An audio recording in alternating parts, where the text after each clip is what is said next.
Diqqətlə baxın, paltaryanla bağlı sizə göstərəcəyim bir dənə məlumat var. Gördüyünüz bu paltaryanın bakı anarazı bak deyil. Şurupla asılan, şurupla anarazı bakların fərqi nədir? İzah edirəm.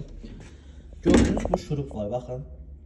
Bu şurupla olan baklarda odur ki, bu şurupla olanda paçeniki dəyişmək asandır. Sökdün, çıxartdın, dəyişdin. Asan deyil. Yəni anarazı baka baxanda asandır, yəni. Bu asılır yığılır. Amma adnarazı baklar necə olur? İndi onu da göstərirəm. Diqqətlə baxın. Adnarazı bak da belə olur. Gördüyünüz kimi. Çox adam buradan kəsir kleylə, şurupla, çox əziyyətlə kəsirlər, doğrayırlar, buradan düzəldirlər, buradan şurup kleyirlər. Bunun da gələcəkdə pur kleyin iyisi gəlir. Paltarlardan buraxma ehtimalları olur. Bu isə mənim yeni usulumdur. Ölkədə bunu heç kim eləmir. Adnarazı bakları belə usulla kəsib yığıb verirəm. Diqqətlə baxın. Öz materialı ilə gördünüz, öz materialı ilə, öz aparatı ilə tikilir. Kim istəsə paltaryanın adnarazı bakdı, paçenliklərinin yığılmağını istəyirsə, o dəfə biri mənə zəng edib deyir, gəldilər mənə 400 manat pul dedilər.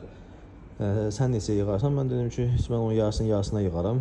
Gətirdi bura servisə yığdım verdim. Yəni ki, yığılmayan adnarazı bak varsa, deyən ki, bunu heç kim yığa bilmir ölkədə. Gətir mən yığacam onu sizə.